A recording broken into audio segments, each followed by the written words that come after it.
Programme timeline सां गॾु आऊं आहियां असद मुमताज़ रेड। बग़ैर हिकमत अमली जे PTI पर्दे पुठियां ताक़तवर धुरियुनि सां ॻाल्हियूं कयूं ऐं उहे बेनतीजा ख़तमु थी वियूं। तंहिंजे करे बानी PTI जी रिहाई मुमकिन न थी सघी। हिन भेरे हिकु वॾे ब्रेक थ्रू जो इम्कान आहे। PTI जे अॻुवाणनि जो इहो चवणु आहे त बानी PTI जी रिहाई हाणे मुमकिन आहे ऐं उन विच में कुझु ॾींहं ऐं कुझु हफ़्तनि में हिकु वॾी ख़बर अची सघे थी। अॼु को प्रोग्राम ॾिसी असां हिन ते ॻाल्हाईंदासीं छा इहो मुमकिन आहे त बानी PTI ते जेके केसिस आहिनि उन्हनि खे साइड में रखी ऐं बानी PTI जी रिहाई मुमकिन थी सघे ऐं बानी PTI ते जेके केसिस आहिनि उन्हनि जो हींअर करंट स्टेटस कहिड़ो आहे। हिकु प्रोग्राम ॾिसी असां हिन ते ॻाल्हाईंदासीं। हिन ते बि ॻाल्हाईंदासीं त कराची में हिकु दफ़ो ॿीहर कोरोना जा केसिस वधी रहिया आहिनि। हर रोज़ 10 खां 15 केस ज़ाहिर पिया थियनि। बुनियादी तौर ते सबबु कहिड़ा आहिनि जो कोरोना हिकु दफ़ो ॿीहर फैलिजी रहियो आहे ऐं जेको हिन भेरे कोरोना फैलिजे पियो उहो केतिरो ख़तरनाक आहे। हिकु प्रोग्राम ॾिसी हिननि ॿिनि अहम मामलनि ते ॻाल्हाइबो ऐं हुन असांखे प्रोग्राम में जॉइन कयो आहे एडवोकेट यासीन आज़ाद साहब। पाण मुल्क जा मुमताज़ कानूनदान आहिनि, सुप्रीम कोर्ट बार जा अॻूणा सदर आहिनि ऐं उन सां गॾोगॾु असांखे जॉइन कंदो मियां ताहिर साहब। पाण सीनियर सहाफ़ी आहिनि, तज निगार आहिनि ऐं असांखे जॉइन कंदो डॉक्टर फैसल महमूद साहब। पाण इन्फेक्शन डिजीज़ जा माहिर आहिनि। एडवोकेट यासीन आज़ाद साहब, आपसे प्रोग्राम का आगाज़ करते हैं। ये जो PTI के वकला हैं, स्पेशली अली ज़फ़र साहब और दीगर वकला, वो दावा कर रहे हैं कि कुछ ही दिनों में कोई बड़ी खबर आने वाली है और बानी PTI की रिहाई मुमकिन है, जो एक हफ्ता भी लग सकता है और इस कुछ दिन भी हो सकते हैं। क्या ये मुमकिन है कि बानी PTI पे जो केसेस चल रहे हों उनको साइड में रख के बानी PTI की रिहाई मुमकिन हो पाए?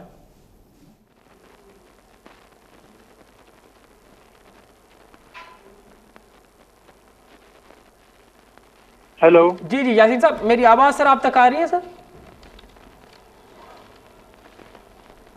सर आप मुझे सुन पा रहे हैं? मेरी आवाज़ आप तक आ रही है?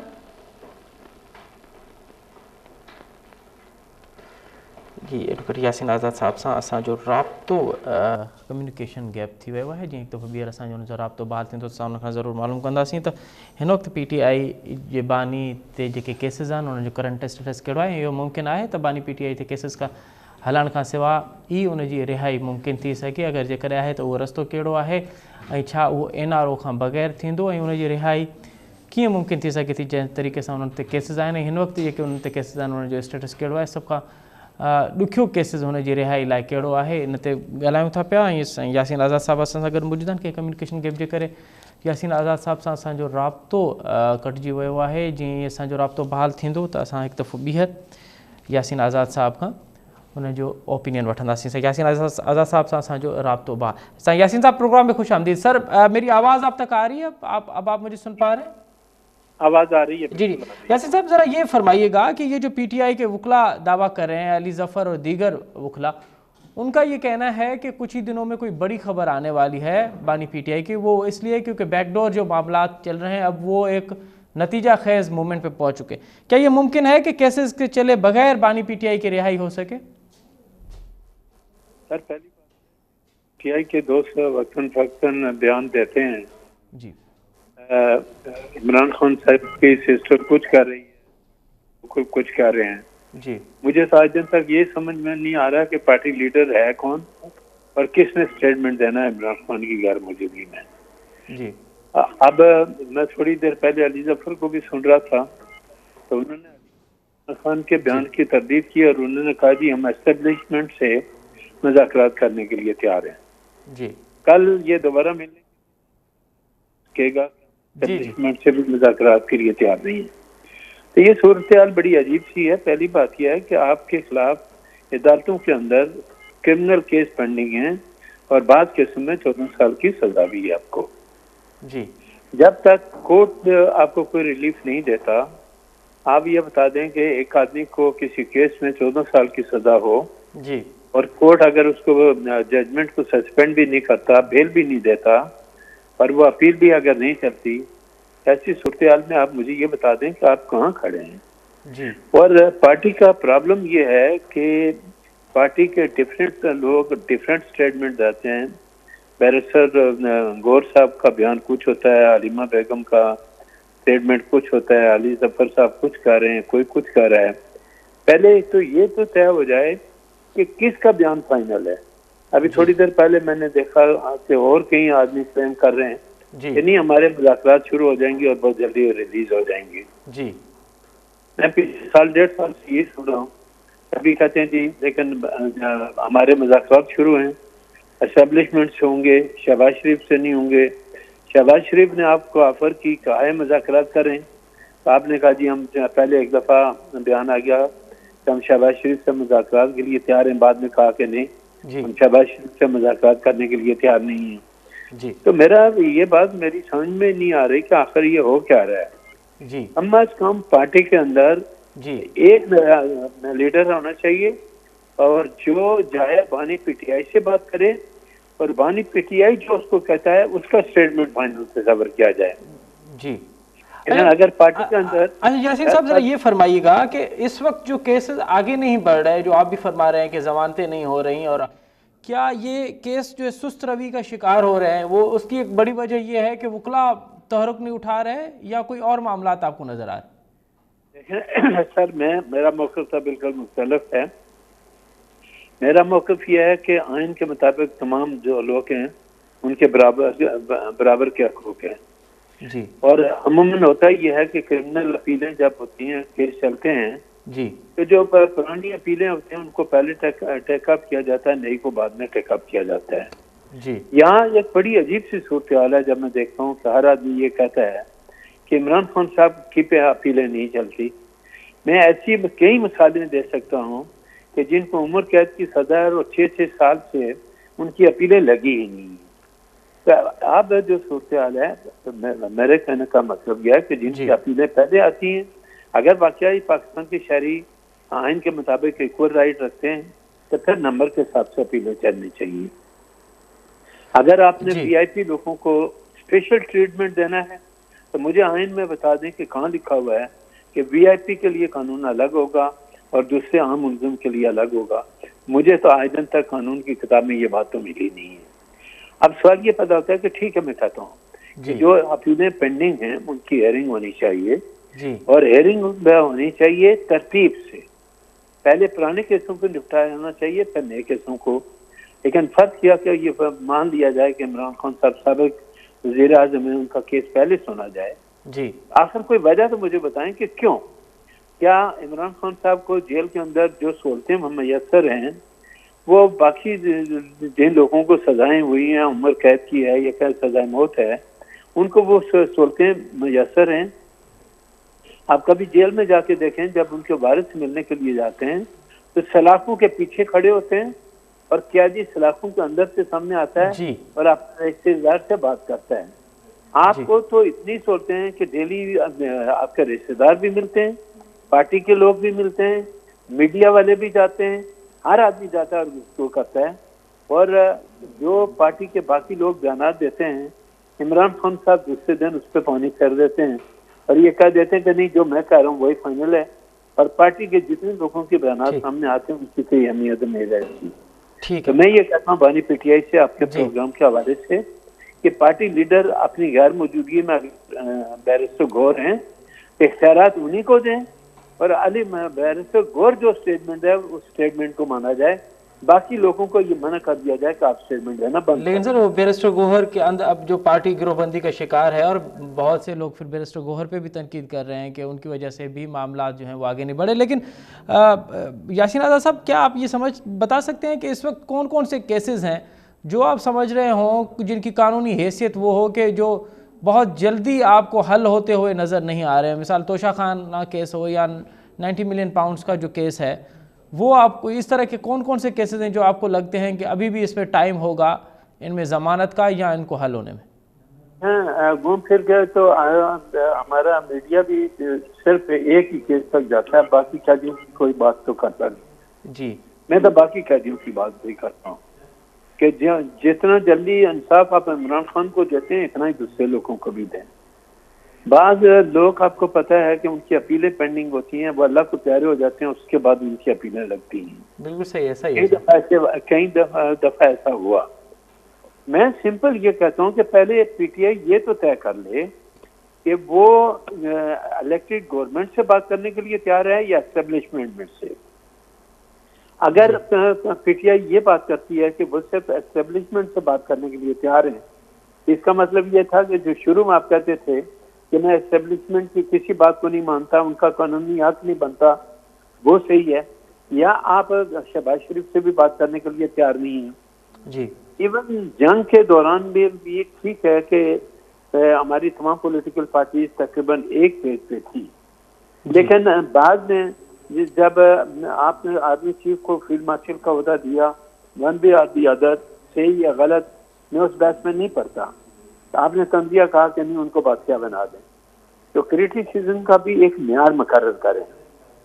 तो अब जो सूरत हाल है, अगर आप ये प्रिज्यूम करते हैं कि आपके मज़ाक़ात एस्टेब्लिशमेंट से बेहतर अंदाज में हो सकते हैं, वही आपको कोई रास्ता दे सकते हैं, आप उनसे करें। अगर आप ये समझते हैं कि पॉलिटिकल गवर्नमेंट से बातचीत करें और उसके लिए किसी आदमी को अथराइज करें जो जाके बात करे, वो आप किसी बंदे को नामजद करने के लिए तैयार नहीं है। अब इन हालात में आप मुझे ये बता दें कि अदलिया में जो केसेस का है, पहली दफ़ा मैंने अपनी उम्र में देखा है कि इस्लामाबाद हाई कोर्ट में मुजाहिरा हो रहा है और मुजाहिरे में आप कहते हैं कि जी हमें हमारी अपीलें फिक्स करें। क्या माजी में अपीलों को फिक्स करने के लिए आपने लोगों को प्रोटेस्ट करते हुए कभी देखा है क्या? और क्या प्रोटेस्ट करने से आपकी अपीलें लग जाएंगी? तो अपीलें लगने के लिए तरीकाकार यह है कि आप अर्जेंट एप्लीकेशन दाखिल करें और कहें कि जी हमारी एप्लीकेशन सुने और इन अपीलों को लगाएं। नहीं लगाते आप सुप्रीम कोर्ट चले जाएं अगर इस्लामाबाद हाई कोर्ट नहीं लगाता। लेकिन प्रोटेस्ट करने से अपीलें फिक्स नहीं होती। और इमरान खान साहब को ये ध्यान में रखना चाहिए कि अगर आप नेगोशिएशन करेंगे भी तो आपको केसों में जब तक रिलीफ नहीं मिलेगा आपका मामला आगे नहीं बढ़ेगा। पहले बैठ के एक तरीकाकार तय कर लें, नामजद करें, चाहे एक आदमी को करना है, 2 को करना है, 3 की टीम बनानी है, लेकिन तय ये करें कि इन 3 के अलावा हम किसी से जो बयान होगा नहीं मानेंगे। और वो तीनों भी जब बयान में मीडिया में आए बयान देने के लिए, तो तीनों एक साथ खड़े होकर एक आदमी एड्रेस करें कि हमारी लीडर से ये बात हुई, लीडर ने हमें ये करार दिए, और उसके साथ साथ ये भी कह दें कि बाकी पार्टी का कोई आदमी अगर लीडर से मिलने के बाद ध्यान देता है तो इस बयान की कोई अहमियत नहीं होगी। अभी तक तय ही नहीं हो रहा कि आपका लीडर कौन है, कौन मामला को लेकर आगे बढ़ेगा। इन हालात में मुझे यासीन साहब ये जो अब तक बानी पीटीआई की रिहाई नहीं हो पाई, क्या उसका बड़ा सबब एक ये भी है कि जो वकला हैं बानी पीटीआई के मुख्तलिफ केसेस में, वो मीडिया पे तो आके बड़े दलाइल के साथ बात करते हैं और मीडिया को एंगेज करने में भी उनकी बड़ी एक्सपर्टीज़ हमें नज़र आती है। यहाँ सोशल मीडिया पे भी वो सेलिब्रिटी बन चुके हैं, लेकिन कोर्ट के अंदर वो इतनी तहरुक या इतनी मुतहरक होके केसेस नहीं लड़े। सर, इमरान खान की गैर मौजूदगी में पीटीआई का हर आदमी लीडर है, और इसीलिए मैं कहता हूं कि जब तक एक बंदे को नामजद नहीं करेंगे नहीं होगा। नंबर 2, अगर आपने इमरान खान के केसेस को जल्दी चलाना है तो अर्जेंट एप्लीकेशन फाइल करें जी। और अर्जेंट एप्लीकेशन अगर आपकी इस्लामाबाद हाई कोर्ट इंटरटेन नहीं करता तो आप कह दें जी इसको खारिज कर दें, डिसमिस कर दें जी। ये तो कह सकते हैं ना। आप इतने वकील मौजूद हैं, जिस दिन केस लगता है कितने वकील कोर्ट के अंदर मौजूद होते हैं, मुझे ये तो बता दें सर जी। और उनका वो हमारे वकील भाई भी जो मुख्तलिफ जमातों में पहले थे, आप इधर हैं, वो वकील भाई भी जब हमारी बात करते हैं तो मसलन राजा सलमान अकरम साहब बयान दे के निकलते हैं तो फटाफट एक दूसरा लीडर आता है, वकील आता है, उसका बयान दूसरा आ जाता है। तो जब आपकी यूनिफॉर्म पॉलिसी कोई नहीं है, आप मामला को सही तरह से आगे लेके चलने की पोजीशन में नहीं है, तो मैं ये समझता हूँ कि मैं ये बात दावे से तो नहीं कहता, लेकिन अपनी ज़ात के हवाले से बात करता हूँ कि यूँ लगता है कि पार्टी के लोग ये चाहते ही नहीं कि इमरान खान बाहर आए, क्योंकि उनके बाहर आने के बाद ये जितने लीडर बने हुए हैं और 24 घंटे इलेक्ट्रॉनिक और प्रिंट मीडिया पे आते हैं, इनका रास्ता बंद हो जाएगा बेचारों का। तो वो क्यों चाहेंगे कि वो बाहर आ जाएं? पार्टी के लोगों को इमरान खान से सर यासीन साहब, ये जो एक लीडर की कबूलियत हो ही नहीं रही, कोई इमरान खान के अलावा कोई किसी को लीडर मानने के लिए तैयार नहीं है, उसकी क्या वजह है? कि उन्होंने तो नामजद किया है कि बैरिस्टर गौहर जो है वो पार्टी को लीड करेंगे, लेकिन उनकी लीडरशिप कोई मानने को तैयार नहीं, उसकी क्या वजह है? सर, इसका मतलब यह है कि हर आदमी पार्टी के अंदर लीडर बनने के लिए तैयार है। इवन इमरान खान की जो बहनें हैं, जाहिर है उनके भाई हैं, लेकिन वो भी सियासत कर रही है, वो भी सियासत कर रही है। अगर वो वाकई सिंसियर हैं तो वो बजाय मीडिया प्रेस में जाने के वो अपने एक दो वकीलों को पकड़ें कि ये दो हमारे वकील हैं, ये हमारा भाई का केस लड़ेंगे। आपके केसों में 10-10 वकील, कभी एक वकील जाता है, कभी दूसरा जाता है, कभी तीसरा जाता है, कभी चौथा जाता है, किसी को पता ही नहीं कि कौन किसके साथ जाने के लिए तैयार है। तो फिर ऐसी सूरत में मैं ये समझता हूँ कि इमरान खान के केसों को आप मीडिया पे तो चला लेंगे, अदालतों में नहीं चलाएंगे, क्योंकि अदालतों में हमारे वकला बरादरी जो उनके वकील हैं, क्या वो कोर्ट के अंदर जाके खड़े होकर कह रहे हैं कि हमारे केसेस चलाओ? आप वर्कर को लेकर जाके इस्लामाबाद हाईकोर्ट में जाके प्रोटेस्ट करना शुरू कर दिया। वो बात मेरी समझ में नहीं आई, कैसा हुआ, क्यों है सर? सर, क्या आपको आने वाले कुछ दिनों में, कुछ हफ्तों में ये रिहाई मुमकिन होते हुए नजर आ रही है? मुझे तो बिल्कुल नजर नहीं आ रही है सर। अब जो सूरत बदली हुई है और जंग के बाद की जो सूरत है, और आप देख रहे हैं फैज अमीन का केस भी तकरीबन कंक्लूड हो रहा है। मिलिट्री कोर्ट ने जो है ना सिविलियन का केस मिलिट्री कोर्ट में चलाने का सुप्रीम कोर्ट ने इजाजत दे दी है। चंद दिनों के बाद देखेंगे कि सूरत शायद कुछ और हो।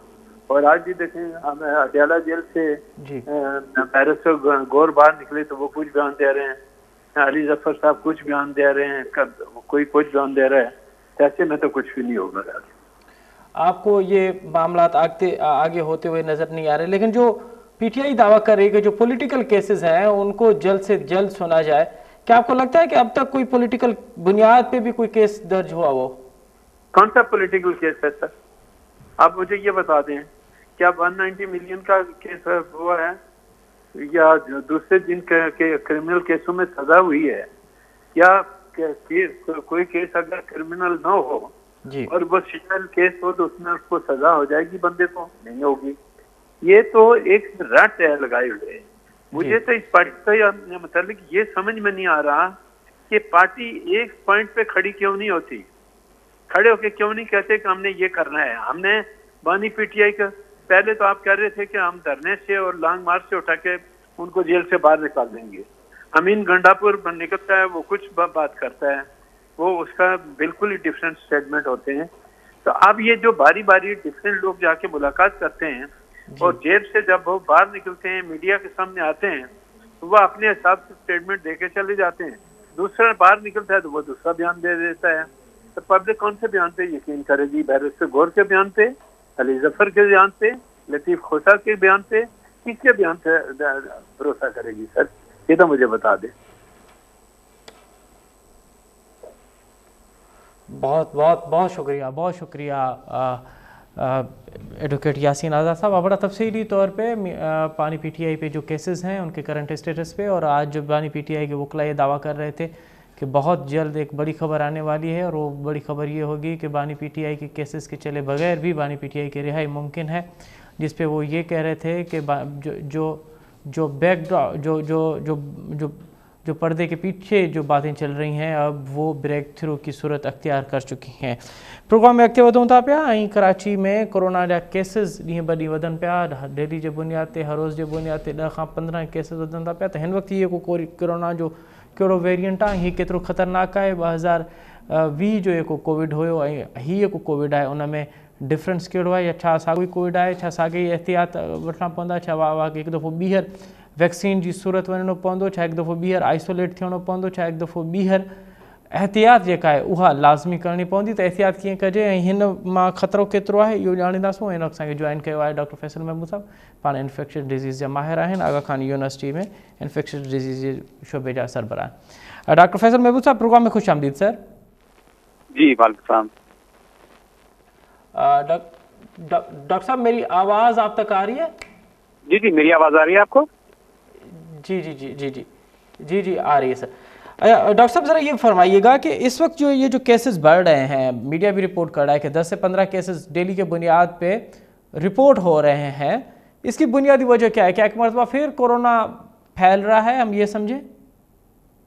जी जी बिल्कुल। तो कोविड के केसेस या कोरोना के केसेस में और ये पाकिस्तान के अंदर मगर पूरे एरिया के अंदर, यानी कि इंडिया के अंदर और बात हेलो जी जी जी जी जी जी डॉक्टर साहब जी जी। तो इस पूरे एरिया में ये कोविड केसेस बढ़ रहे हैं क्योंकि एक नया वेरिएंट है जिसकी वजह से ये ज्यादा फैल रहा है। जी। अच्छा डॉक्टर साहब, अब ज़रा ये फरमाइएगा कि ये जो कोरोना के केसेस 10 से 15 केसेस आप भी कह रहे हैं कि 10 से 15 केसेस आ रहे हैं, उनकी बुनियादी सबब क्या है? क्या दोबारा कोविड फैल रहा है ये समझा जाए, या वायरस पहले मौजूद था अब रिपोर्ट हो रहा है? नहीं, ये वायरस के केसेस में वाक़ हो रहा है। ऐसा नहीं है कि ये पहले हमने डिटेक्ट नहीं किए थे, क्योंकि हम ये भी देख रहे हैं कि दाखिला भी हो रहा है कोविड के साथ, और लोग भी बीमार हो रहे हैं नज़ला खांसी के साथ। तो सर ये जो कोविड के केसेस हैं सर, वो ज़रा फरमाइए, वो ज़रा हमें समझाइएगा कि ये पहले मौजूद था या अब दोबारा आया है, क्योंकि अब बेचैनी की सूरत हाल बढ़ती जा रही है। तो देखिए, कोविड के केसेस में इजाफा तो हुआ है, ऐसा नहीं है कि ये पहले मौजूद नहीं था। मगर अच्छी बात यह है कि ज़्यादातर लोग जो हैं उनको हल्की फुल्की बीमारी हो रही है, और वो लोग जिनके अंदर शदीद बीमारी के अंदेशा ज्यादा होता है, जैसे कि जिनकी उम्र ज्यादा हो या जिनके दीगर दूसरे मसाइल हों, उसके अंदर हम ये शदीद बीमारी देखते हैं। अच्छा सर, ये बीच में भी हमने देखा था कि 2020 के बाद भी सूरत हाल जब बेहतर हो गई थी, उसके बाद भी एक वेरिएंट आया था, और फिर हमने आपके साथ प्रोग्राम भी किया था, तो आपने बताया था कि वो वेरिएंट, क्या इस मरतबा ये जो कोविड आया ये कोई डिफरेंट वेरिएंट का कोविड है? कोविड ये भी ओमिक्रॉन है, जैसे पुराना वाला था, उसमें थोड़ी सी आई है।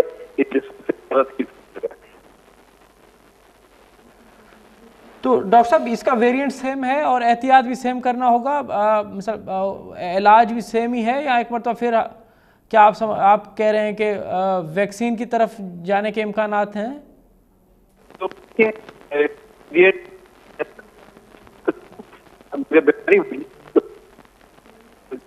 पहले थी। डॉक्टर साहब, आपकी आवाज़ हम तक ठीक नहीं पहुंच रही। हमारी कम्युनिकेशन टीम आपके साथ राब्ते में रहेगी। जैसे ही आपकी आवाज़ दुरुस्त होगी तो हम एक मरतबा फिर आपसे इस अहम तरीन मौजू पे बात करेंगे। नाज़रीन, डॉक्टर फैसल महमूद साहब असां गॾु मौजूद है। थोड़ा कम्युनिकेशन गैप थियो है, जी कम्युनिकेशन बात थी तो असां एक दफ़ो ॿीहर ईंदासीं। असां ॻाल्हाए रहियासीं कराची में कोरोना जा केसिस, कोविड-19 जा केसिस वधनि था पिया, डेली रिपोर्ट थियनि था पिया, 10 खां 15 केसिस रिपोर्ट पिया थियनि। हाणे वेरिएंट कहिड़ो है? डॉक्टर फैसल महमूद साहब असां गॾु मौजूद है। डॉक्टर साहब, ज़रा तफसीली तौर पर बताइएगा कि ये जो केसेस रिपोर्ट हो रहे हैं वो पहले से ही कोविड मौजूद था, वो रिपोर्ट हो रहे हैं, या अब ये दोबारा कोविड आ गया है? तो ऐसा है कि ये जो केसेस आ रहे हैं ये नए केसेस हैं। ऐसा नहीं है कि ये वायरस बिल्कुल था और हम पहले डिटेक्ट नहीं कर रहे थे। ये वाकई इजाफा है केसेस के अंदर। तो डॉक्टर साहब, अब जो ये कोविड आया है ये वैसे ही खतरनाक है जो 2020 में आया था, या आप समझ रहे हैं इस मरतबा उसका वेरिएंट कम है और उसके असरात कम होंगे? जी बिल्कुल, देखिए 2020 और 2025 में वायरस में भी तब्दीली आई है, हमें भी तब्दीली आई है। हम लोगों के अंदर इस वायरस के खिलाफ इम्यूनिटी या ताकत पैदा हो चुकी है, क्योंकि ज़्यादातर लोगों को वैक्सीन भी लग चुकी है और ज़्यादातर लोगों को ये इन्फेक्शन भी हो चुका है। इसी तरह से वायरस में भी तब्दीली आई है, तो अभी इतना शदीद इन्फेक्शन नहीं पैदा करता, मगर इसका फैलाव ज़्यादा तेज ज़रूर है। तो जिनों के अंदर शदीद इन्फेक्शन देख रहे हैं वो वही है जिनकी उम्र ज़्यादा है या जिनको दीगर दूसरे मसले मसाइल भी शामिल हैं। तो डॉक्टर साहब, ये जो वेरिएंट है इसका कोई नाम आया है कि इस वक्त जो वेरिएंट चल रहा है कराची में या बाकी पाकिस्तान में, वो किस वेरिएंट का है और कितना खतरनाक है वो? तो ये जो वेरिएंट है ये हमको पता है कि ओमिक्रॉन जो आखिरी जो वेरिएंट था उसी की किस्म है, मगर अभी इस पे काम हो रहा है टू मेक श्योर कि ये वही वेरिएंट है या इसमें कोई और तब्दीली है। डॉक्टर साहब, इसका डेथ रेशियो कुछ बता सकते हैं आपके, अब तक इसका डेथ रेशियो क्या रहा है? तो देखिए, डेथ रेशियो थोड़ा सा मुश्किल है बताना, क्योंकि ज्यादातर लोग जिनको इन्फेक्शन है वो टेस्ट नहीं कराते। अलबत्ता ये जरूर है कि इतना ज्यादा खतरनाक नहीं है जितना पहले, अगर आपको याद पड़ता है, डेल्टा वाला वायरस था जिसमें बहुत सारी माताएं थी। तो डॉक्टर साहब, अब जो ये खांसी के केसेस, जुकाम और नज़ला हमें आम नज़र आ रहा है, क्या आप सजेस्ट करेंगे कि जिसको भी जुकाम हो रहा है या जो अलामतें कोविड की थी उसमें से अगर कोई भी अलामत हो तो क्या टेस्ट लाजमी कराना होगा, और अगर पॉजिटिव आ जाए तो फिर क्या वैसे ही 14 दिन के लिए आइसोलेट होना होगा उसको? तो देखिए, अगेन इसमें तब्दीली आई है, क्योंकि अगर किसी को नज़ला, खांसी, जुकाम, बुखार हो रहा है तो आजकल के ज़माने में ये मोर देन लाइकली कोविड ही है। अलबत्ता अब हम सबको टेस्ट करने की तजवीज़ नहीं देते। टेस्ट हम सिर्फ उन्हीं का कराते हैं जिसके अंदर हमको इलाज देने की जरूरत है, और ये वो लोग हैं जिनकी उम्र 65 से ज़्यादा हो या जिनकी क़ुव्वत मदाफ़ियत कमज़ोर हो। ऐसे लोगों को हम कहते हैं कि आप फटाफट टेस्ट करा लें ताकि इसकी जो दवाइयां हैं वो बर वक्त शुरू की जाएं। अगर आप हाई रिस्क नहीं है, यानी कि आपकी उम्र ज्यादा नहीं है, आपके दूसरे मसले नहीं है, तो आपको टेस्ट करने की जरूरत नहीं है। मगर जी, मास्क जरूर पहन लें ताकि दूसरे लोगों को ये वायरस ना लगे। अच्छा डॉक्टर साहब, अब कुछ दिन के बाद ईद है और ईद से पहले इस सोसाइटी में लोग ख़रीदारी करते हैं ईद सेलिब्रेशंस के लिए, बाज़ारों में और दीगर जगहों पे आपको रश होता हुआ नज़र आता है। तो फिर आप समझ रहे हैं सर कि किस तरह का एहतियात किया जाए और क्या ये मुमकिन है कि इस सूरत हाल में भी 2020 की तरह एहतियात हो? नहीं जी, 2020 जैसे लॉकडाउन या वो एहतियात तो नहीं होंगे। अलबत्ता ये जरूरी है अगेन कि अगर आपकी तबीयत खराब हो, नज़ला, खांसी, बुखार हो रहा हो, तो प्लीज मास्क जरूर पहन लें ताकि दूसरे लोग बचे रहें। आप खुद भी अगर आपकी तबीयत ठीक है तो आप मास्क जरूर पहन सकते हैं, मगर जिनकी तबीयत खराब है उनको मास्क पहनना लाजमी है। अच्छा डॉक्टर साहब, अगर कोई बंदा समझ रहा हो कि हल्की फुल्की उनको अलामत हो रही हो कोविड की, लेकिन वो टेस्ट नहीं करा रहा, तो कोई बेसिक मेडिसिन क्या वो खुद ही ले सकता है या आप कह रहे हैं कि कोई बेसिक मेडिसिन लेने की ज़रूरत नहीं? तो देखिए, अगर आपकी तबीयत खराब है और आपको नज़ला, खांसी, बुखार हो रहा है, तो जो बेसिक जो दवाइयाँ होती हैं बुखार तोड़ने वाली, वो तो आप ले सकते हैं। एंटीबायोटिक लेने की हरगिज़ जरूरत नहीं है क्योंकि वो ज़्यादा नुकसान पहुंचा सकती हैं। और कोविड की जो खास जो दवाइयाँ होती हैं वो सिर्फ मखसूस उन लोगों में देते हैं जिनके अंदर, जैसे मैंने बताया, सीरियस इन्फेक्शन के चांसेस ज़्यादा होते हैं। तो मेरे ख्याल से 80% लोगों को इसकी जरूरत नहीं पड़ती। डॉक्टर साहब, कोई आपके पास कोई इस तरह का केस आया है? क्योंकि इस वक्त बाज़ारों में तो रश शुरू हो चुका है, लेकिन दूसरी तरफ हम देख रहे हैं जो जानवरों की मंडी लगी हुई है, क्योंकि लोग कुर्बानी के लिए जानवर खरीदते हैं और उसमें वहाँ पे भी बहुत तेज़ी से अब रश बढ़ता जा रहा है। तो कोई जानवर से मुंतकिली, कोई वायरस इंसान से जानवर और फिर जानवर से इंसान को, कोई इस तरह का कोई केस अब तक कोई सामने आया हो? तो देखिए, जानवरों से इंसानों में कोविड लगने के चांसेस कम ही होते हैं। अलबत्ता जानवरों से इंसानों में जो वायरस लगता है, खासतौर पर बकरीद के ज़माने में, वो कॉन्गो वाला वायरस है।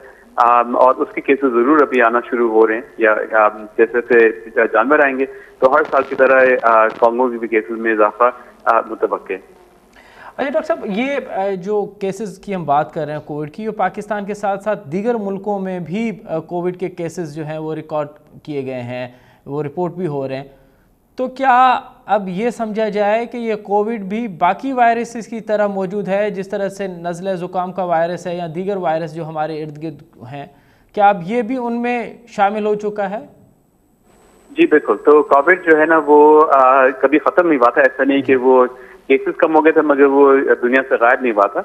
और ये नज़ला, खांसी, जुकाम जैसा ही वायरस है। अलबत्ता ये याद रखें कि 2-3 ऐसे वायरसेस हैं जो नज़ला, खांसी पैदा करती हैं, जिसमें कोविड का वायरस है, इन्फ्लुएंजा का वायरस है, एक और है जिसको RSV कहते हैं, जो बहुत शदीद इन्फेक्शन कर सकते हैं और जिससे अमात भी होती हैं, खासतौर पर जिनकी उम्र ज्यादा हो। तो अब ये उन वायरसेस में शामिल है जिसको हम लोग नजरअंदाज तो नहीं करते, जिसके इलाज भी मौजूद है, मगर सिर्फ कुछ लोगों में इसके इलाज की जरूरत होती है। बहुत शुक्रिया डॉक्टर फैसल साहब, आप बड़ा तफसीली तौर पे कोविड का जो नया वेरिएंट आया है उस पर आप अपना नुक्ता नज़र पेश कर रहे थे और आप एहतियात के हवाले से भी बता रहे थे। प्रोग्राम में अगते वधूं था पिया सलमान आबिद साहब असांखे जॉइन किया है, पाण कंहिं तारफ़े मोहताज न आहिनि, मुल्क जा मुमताज़ तदीनगार आहिनि, कॉलमिस्ट आहिनि, मुसनिफ़ आहिनि। सलमान साहब, प्रोग्राम में खुश आमदीद सर। जी सलमान साहब, मेरी आवाज़ आप तक आ रही है सर? आप मुझे सुन पा रहे हैं? जी जी जी बिल्कुल। क्या हाल है? अच्छा सलमान साहब, ज़रा ये फरमाइएगा कि ये जो PTI के कुछ वकला हजरात दावा कर रहे हैं कि कुछ ही दिनों में एक बड़ी ब्रेक थ्रू होने वाली है, जो बैकडोर मामला चल रहे हैं उसमें एक अच्छी खबर आने वाली है, और अच्छी खबर ये है कि बानी PTI की रिहाई। क्या आपको भी बानी PTI की रिहाई कुछ दिनों में होते हुए नजर आ रही है? लगती है उसकी वजह ये है कि बानी PTI जो है उनका जो हार्डलाइन स्टांस है वो बदस्तूर अपनी जगह पर कायम है। बैरिस्टर अली जफर से गुफ्तगू करते हुए उस बयान की तरदीद की है कि कुछ लोग से मामला तय कर लिए जाएं। उन्होंने कहा है कि वो जेल में रहना पसंद करेंगे लेकिन कोई समझौता नहीं करेंगे।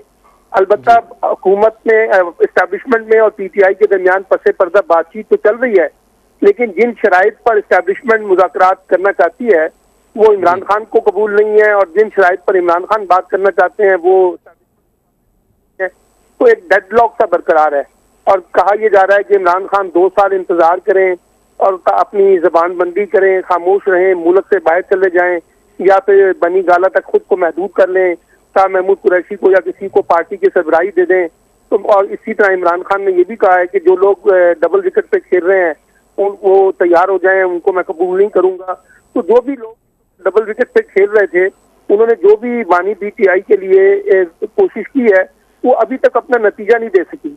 लेकिन ना, जब तक आप गिव एंड टेक नहीं करेंगे, कुछ दो और कुछ लोग की बुनियाद पे मामला तय नहीं होगा, यानी इस्टेब्लिशमेंट इमरान खान को क्या देना चाहती है, इमरान खान इस्टेब्लिशमेंट को क्या देना चाहते हैं, तभी बात चलेगी ना। और बानी पीटीआई का ये मौक़िफ़ बजा है कि वो बात तो इस्टेब्लिशमेंट से ही करेंगे, क्योंकि ताकत भी उसी के पास है, इख्तियारात भी उसी के पास है, तो बात भी वहीं पर होगी। हुकूमत के पास तो कोई इख्तियार नहीं है इन सारे मामला का।